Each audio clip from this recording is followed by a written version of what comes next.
Bismillahirrahmanirrahim. Ketemu lagi dengan saya, Army Al-Ghifari, di video-video seputar Facebook Ads.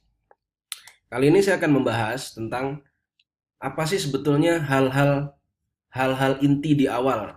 Kalau Anda baru saja menginjak atau baru saja mengenal tentang Facebook Ads.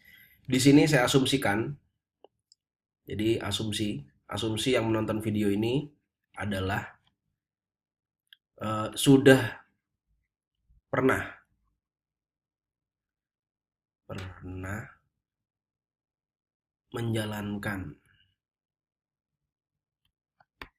iklan FB Ads. Ya, paling nggak satu kali atau dua kali pernah di awal ya. Jadi betul-betul pemula, betul-betul barusan saja mengenal. Nah, itu video ini layak Anda tonton pertama kali. Nah, oke.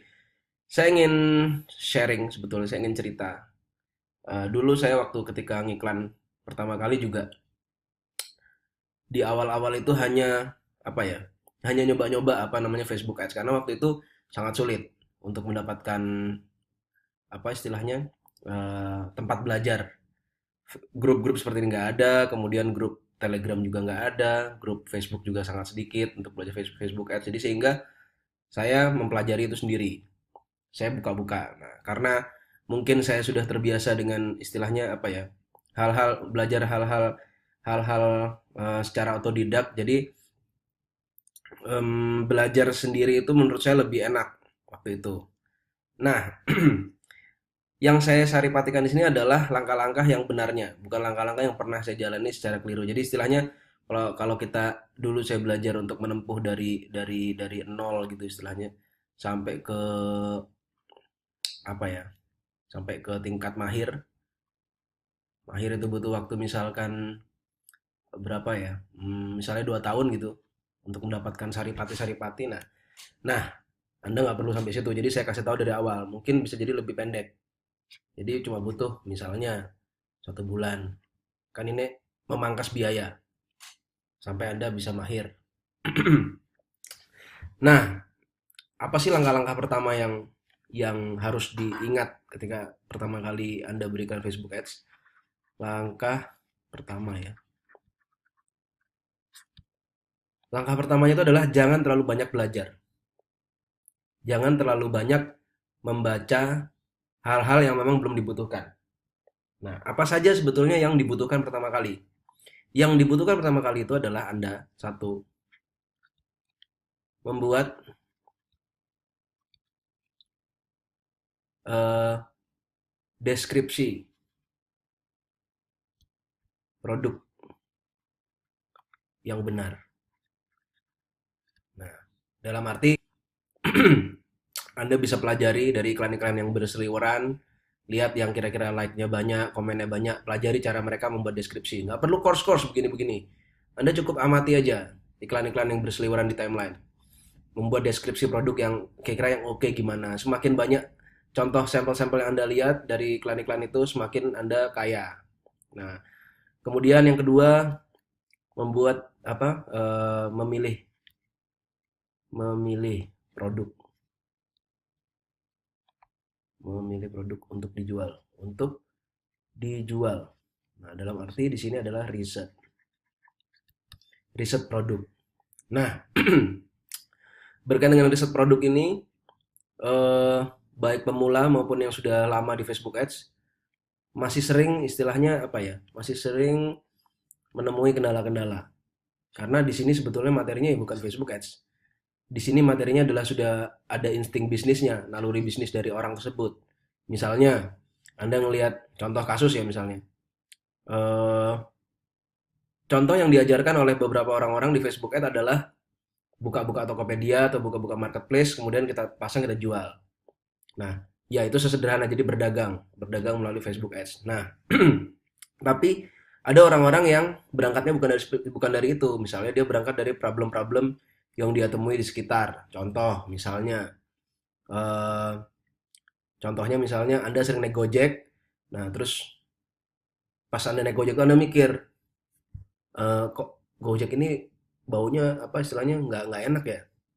Rata-rata driver-driver Gojek nih apa istilahnya, apek karena kena matahari segala macam. Ada nggak sih sebetulnya yang bisa membantu driver Gojek ini untuk tampil lebih enak, helmnya nggak bau segala macam, badannya nggak bau. Oh ternyata ada minyak wangi misalnya. Nah di riset tuh kemarin tuh saya iseng, ini saya sharing aja, saya iseng, belum dieksekusi juga, kalau silahkan ada mau eksekusi itu terserah. Jadi saya ngobrol sama driver Gojek yang kemarin saya naiki, saya tanya, Mas kok saya ini bingung Mas, sudah beberapa kali ini saya naik Gojek, kok nemu apa istilahnya sudah mungkin ada 3 atau 5 kali kali ya, wanginya tuh sama. Jadi driver ini tuh punya kayak seragam gitu loh baunya. Saya nanya minyak wanginya mereknya apa sih gitu.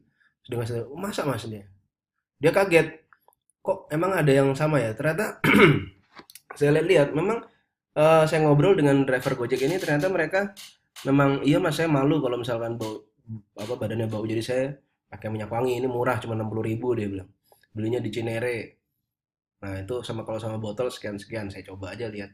Nah, ternyata itu ada satu kebutuhan. Itu contohnya adalah bagian dari riset ya. Jadi, ada satu kebutuhan, driver-driver Gojek banyak yang masih helmnya bau, terus misalnya eh, badannya bau, jaketnya bau. Nah, bisa nggak kita deliver sesuatu, misalnya contohnya di Facebook Ads itu kita bilang, em, apa bilangnya ya, minyak wangi atau apa, minyak wangi khusus driver Gojek, atau kita branding lagi dengan apa nanti.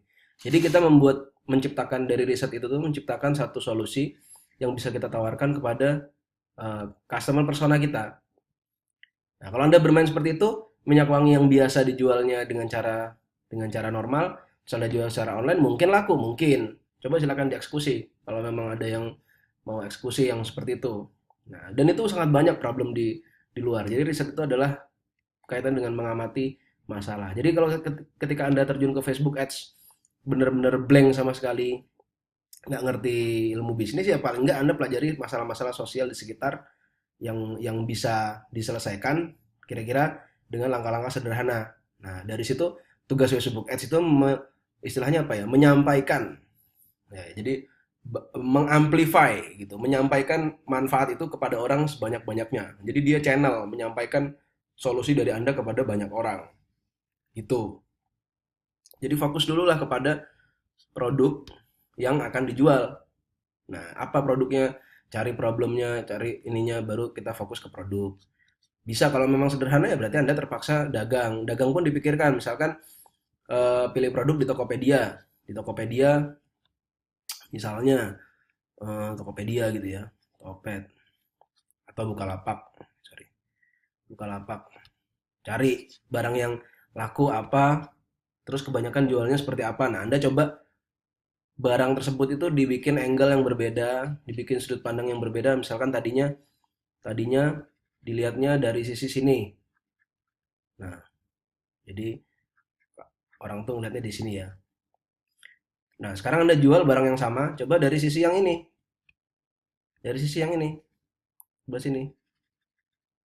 Dari sisi yang B, dengan sudut pandang yang berbeda. Gitu. Nah, barangnya sama. Barangnya ini juga, tapi dengan angle yang berbeda. Contohnya gitu. Contohnya cari. Saya sangat sering mengotak-atik ya, istilahnya barang yang sudah laku dicari angle-nya yang tadinya, misalkan kalau kalau marketnya luar negeri mungkin biasanya gini, barangnya sama eh, dijualnya kepada misalnya orang basketball. Nah, terus udah mulai nggak laku, coba barangnya yang sama dikasih angle-angle yang berbeda, kata-kata yang berbeda, jualnya kepada volley, laku lagi. Dijualnya kepada siapa? eh Apa misalnya ya, memanah gitu, misalnya archery, masuk lagi gitu. Jadi kita bermain dengan satu produk dengan beberapa angle tuh sangat mungkin gitu. Jadi ide-ide awal inilah yang mahal kalau di Facebook Ads, yang istilahnya apa ya, yang menguasai ini itu membutuhkan membutuhkan banyak wawasan gitu, membutuhkan banyak wawasan. Nah, ini belum ada menyentuh Facebook Ads sama sekali. Karena tugas Facebook itu satu aja.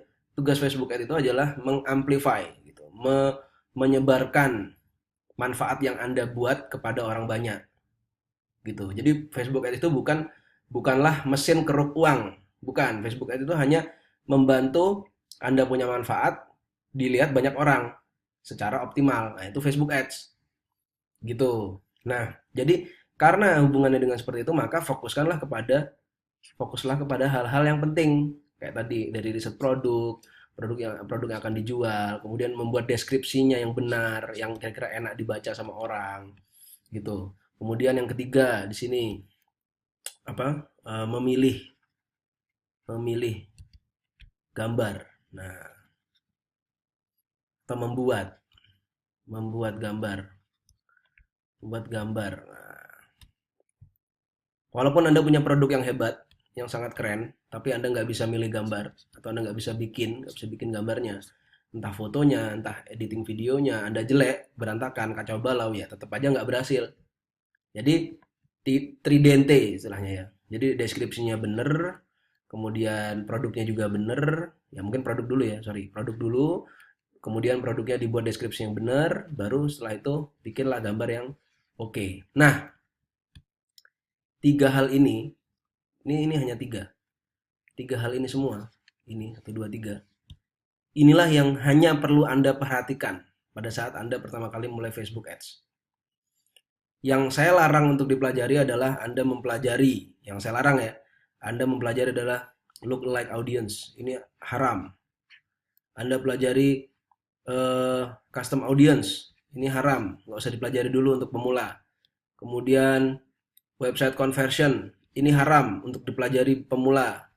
Kemudian apalagi eh,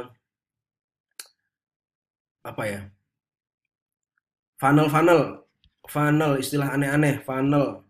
Kemudian ini juga haram dipelajari. Yang boleh Anda pelajari di awal itu tiga ini.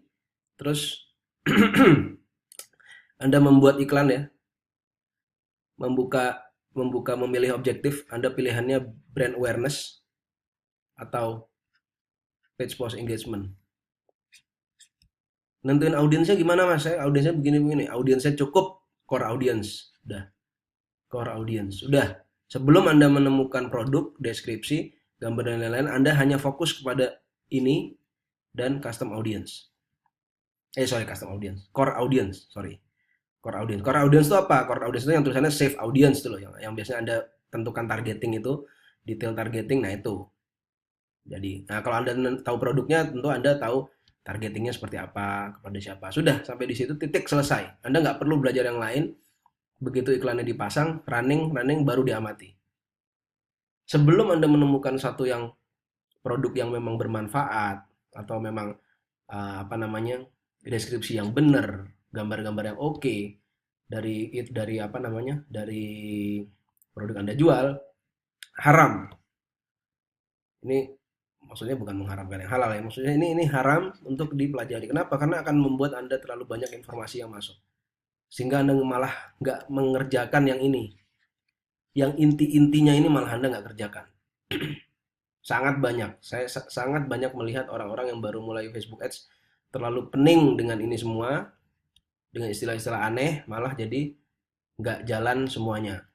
Karena untuk belajar riset ini Anda bisa jadi nanti memilih produk itu macam-macam. Anda bisa gabungkan, Anda bisa apa namanya, substitusi produk yang sudah ada dengan yang mau Anda pasarkan. Anda menggabungkan dua manfaat produk yang apa namanya, yang sejenis, menggabungkan masalah ini kelebihannya A, ini kelebihannya B, terus Anda gabungkan, itu di riset. Bagian dari riset produk.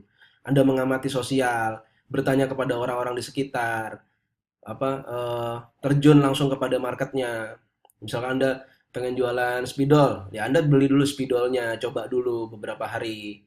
Anda pengen jual baju apa misalkan, coba dulu beli bajunya, dites, dilihat ke teman-teman sekitar, enak enggak makainya, gitu misalnya. Contohnya, bagus enggak? Saya sering sekali seperti itu. Walaupun marketnya di luar negeri juga, sekadang saya cari barangnya, kalau ada di lokal saya coba-coba, saya pakai-pakai. Sama teman-teman saya yang lain juga gitu, kayak Khalid, Imam, itu sama, dibeli dulu barangnya, dites, dicoba, dirasakan, terus diamati, kalau perlu di riset lah, gambarnya difoto, masukkan ke Facebook Ads, kemudian diiklankan. Iklankannya pun nggak rumit-rumit, paling ya brand awareness, post engagement, kemudian dengan settingan targetnya ini, budget paling kalau lokal ya paling 30.000. Jangan berbicara tentang budget juta-juta, miliar-miliar lah. Nanti start awal belum menemukan produk ya ini 30.000. Udah, kalau luar mungkin maksimal 100.000. Jalankan aja. Kalau di 30.000 atau 50.000 nggak kelihatan hasilnya, barangnya nggak laku, nggak ini, nggak usah diteruskan. Mas, kayaknya ini budgetnya harus 1 juta, mas. Nggak usah didengarkan orang yang seperti itu. Itu nggak berdasarkan pemahaman Facebook yang benar. Nggak, mereka yang ngomong seperti itu, budget 1 juta, kalau 100.000 nggak jalan, budgetnya harus 1 juta. Itu berarti dia nggak belajar sama sekali tentang algoritma Facebook. Udah itu. Kalau teman-teman percaya dengan saya, dengerin saya, ikuti ini aja. 30.000. Saya sudah ngutak-ngatik algoritma Facebook tuh sampai yang nggak usah dibahas di sinilah. Itu sudah mendetil. Mulai dari hitung-hitungannya segala macam, jenis algoritmanya apa, kemudian bagaimana cara kerjanya. Nggak usah diperumit ke apa namanya kehidupan ini dengan kalau nggak 100.000 1 juta akhirnya boncos malah rugi berantakan segala macam. Gitu. Itu aja saran dari saya.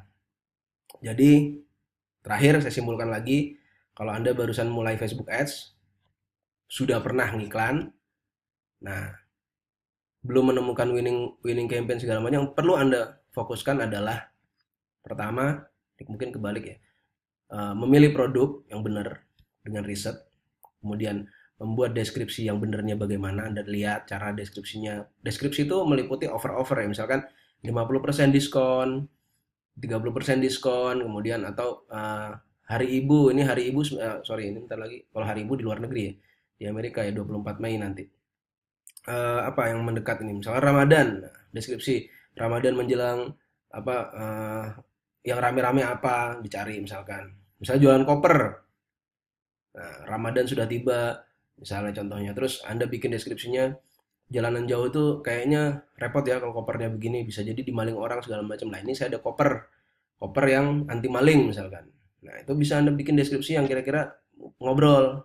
Deskripsinya itu ada pelajaran tersendiri nanti, yang copywriting lah istilahnya ya. Covered selling lah kalau kata orang-orang zaman sekarang. Kemudian memilih gambarnya yang benar. Ini barusan beberapa jam yang lalu, saya ada satu produk yang saya pasarkan kok nggak laku 2 hari. Udah, saya ganti gambarnya, baru 10 menit yang lalu laku. Padahal udah 3 hari, udah 2 hari dipasang, belum laku sama sekali. Hanya diganti gambarnya, diganti image ininya, deskripsinya sama, harganya sama, barangnya sama, diganti gambarnya aja di Facebook, laku. Angle-nya diganti. Nah, artinya gambar itu memegang peranan yang sangat penting juga. Gitu. Udah di sini selesai, oke. 3 ini Anda iklankan dengan PPE, dengan core audience seperti biasa aja, dengan budget yang nggak usah terlalu tinggi. Diiklankan, nah sampai ketemu winning campaign. Kalau sudah menemu winning campaign, baru kita belajar yang begini-begini. Ini, funnel, baru belajar yang lain-lain. Tujuannya apa? Untuk mengoptimisasi. Optimisasi. Kalau Anda belum menemukan winning campaign, yang ada adalah iklan-iklan yang gagal, berarti Anda sedang mengoptimisasi kegagalan. Jadi yang tadinya gagalnya 100 jadi gagalnya Anda jadi 1000. Jadi makin optimal kegagalan Anda. Nah, mau dibikin makin gagal nggak? Kan nggak kan? Nah, kita harus sukses dulu, nemu yang sukses baru kita mengoptimisasi kesuksesan supaya makin sukses. Gitu logika berpikirnya. Nah, mudah-mudahan beberapa poin-poin di sini membuat Anda lebih lebih sederhana dalam berpikir, lebih jelas dalam jalan ke depannya seperti apa. Jangan berbuat yang aneh-aneh, fokuskan dulu deskripsi, produk, gambar. Kalau di grup Bantai Facebook Ads berarti Anda harus punya tugas membuat 100. Nah, tujuannya 100 itu supaya Anda belajar di sini. Di proses riset, di produk, deskripsi, gambar segala macam. Itu tujuannya, supaya Anda mastery. Di tahap ini master. Kalau di tahap ini master, mau dibawa ke optimisasi itu gampang. Nah, itu aja dari saya. 20 menit saya rasa cukup untuk menjelaskan ini. Mudah-mudahan Anda semakin paham dan segera menemukan winning campaign. Terima kasih. Assalamualaikum warahmatullahi wabarakatuh.